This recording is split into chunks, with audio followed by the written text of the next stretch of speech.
I am here with the one and only former cruiserweight king and heavyweight world champion David Haye. How are you, mate? I'm not bad. I'm excited. Very, very excited. Yeah? You know, seeing everyone up there ready to go to war, to quiet before the storm. Nice. Right, I've got some upcoming fight predictions I want from you. Right, first off, AJ versus Usyk. Anthony Joshua will win if he has the right mindset. Physically, he has the tools to do it. Usyk has also the tools to do it if Anthony Joshua wants to have a boxing match with him. He needs to turn it into as close to a street fight as possible. He needs to push and pull and rough him up. He needs, if he doesn't get a point deducted for some infringement, he's not trying hard enough. Basically hit him everywhere. Hit him everywhere. And remember, he's Anthony Joshua. He can get away with a lot more than other people can. He's the cash cow. Push it to the absolute limit. Okay, mate. Right, next up, Canelo versus Triple G, the Trilogy. Canelo by stoppage, I think is a perfect fight for Canelo, coming down to someone who's around his actual natural weight, you know, going up to these, fighting these giants, you know, and giving a good account of himself. You know, he fell short just a little bit one time against a light heavyweight world champion. He's not a light heavyweight. He's just trying to test himself.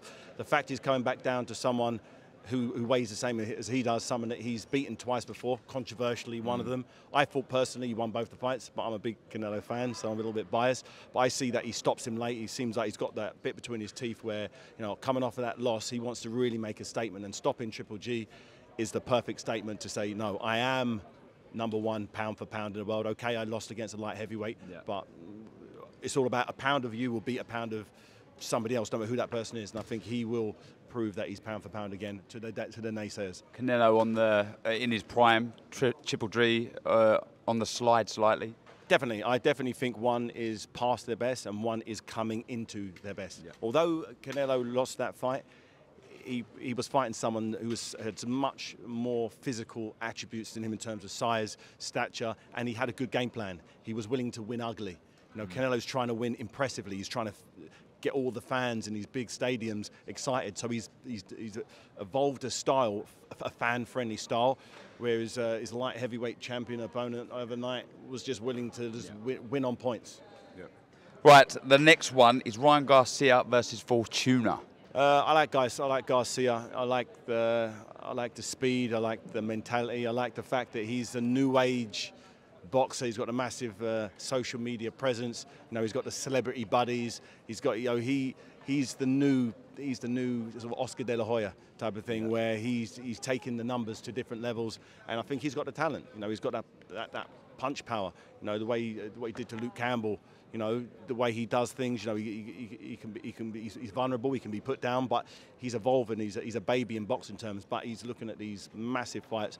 I think he's going to go all the way. I like what I see. Forget about all the other stuff, because that's other stuff.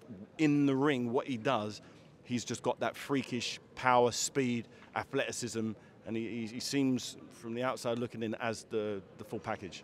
And the big one, Saturday night, Derek Chisora, Pulev. Who wins this one? I think it's all down to the jab of Pulev. If Pulev is able to establish the jab and become comfortable behind the jab, then Derek Chisora's got a problem. If Derek Chisora is able to get inside that jab and make it a close quarters fight, middle distance fight, where there's bombs flying, where people are pulling and pushing, that I believe will work for Derek Chisora in a big, big way, and I think he'll do that.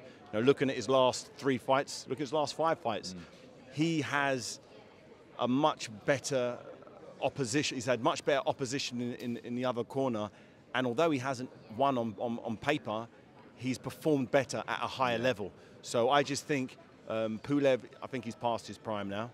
There hasn't been that many signs in the ring, but he hasn't fought anyone to show him. I think Derek Chisora is the guy that's going to really show up, you know, his frailties and the fact that he is in his early 40s. You know, he needs to keep this fight as comfortable as possible, and to use that educated jab that he's used to defend his European title. He used that a lot to beat Derek the first time round. You know, but Derek wasn't able to get inside the first fight as much as he does in recent years. I think it's an intriguing fight. I think it's exciting, but I see Derek Chisora grinding him down and stopping him late, and it's not going to be easy. It's not going to be fun. You know, no Derek Chisora fight is an easy fight for him. He knows it's hard. He's mentally prepared for war. You know, you saw him. You saw the whole energy is, I've just got to fight. I just got to fight and go to war. Get Get in there and get stuck in. And it's not that strategic, but when you're in there with him, you're going to need to do something very special to keep him at bay. Yeah. Right, so Dave, I want to get your thoughts on some of these crossover YouTube fights. What do you think of all these celebrities taking their hand at boxing? I think it's the best thing to happen to boxing ever. New audience? New audience, younger audience. You've got pay-per-view going through the roof. You've got ticket sales with people who've never been to a boxing match before, but now the kids are paying their pocket money to go and watch a boxing match. It may be to see KSI or Jake Paul, but they're going to see some real fighters on the undercard, and they're going to be part of the boxing movement, and they're going to want to then watch more boxing, and it just stimulates the boxing economy. So I think it's the best thing that's happened. It really, really has made massive changes in the sport, and long may it continue. You mentioned Jake Paul. Is he the real deal? He's as real as any fighter who's had 5 professional fights and no amateur fights. And he trains as hard as any professional fighter I know. BJ Flores is his head coach. You know, I'm privy to what he's doing behind the scenes, sparring. You know, he's fighting Hasim Rahman Jr. So he's fighting a former world champion, heavyweight champion's son. So who is a real boxer. So he's tested himself. He was willing to, you know, fight a young Fury, Tommy Fury, and that didn't happen. It wasn't his fault. So he's looking at testing himself. I think more credit to him. You know, he could be picking continue picking MMA fighters to fight, but he's now looking at genuine, bona fide, real boxers. Great. What more could he do? Right, I'm smiling because the next question I have here is who wins, a current David Haye or a current Jake Paul? It'd be a draw. Draw. No, you know, you can't compare. He's gone red face emoji. You can't compare world championship, undisputed, no question about it. I'm the best on the planet. To someone who's had 5 professional fights and is now stepping up. It's a crazy question to ask. You should know better, my friend. Oh, well, I didn't write these questions. Right, and the last one, rank your top 5 heavyweights at the minute. You got Fury, AJ, no. You got to go Usyk. Usyk, AJ. But that will change afterwards. Yeah, but at the right, today, Fury, Usyk, AJ, Wilder, and the number 5 could be, I could go with an undefeated fighter, young fighter, or I could go with someone who's tried and tested. I'd probably go maybe Dylan White. Okay, mate. Well, always a pleasure, David. Take care, mate.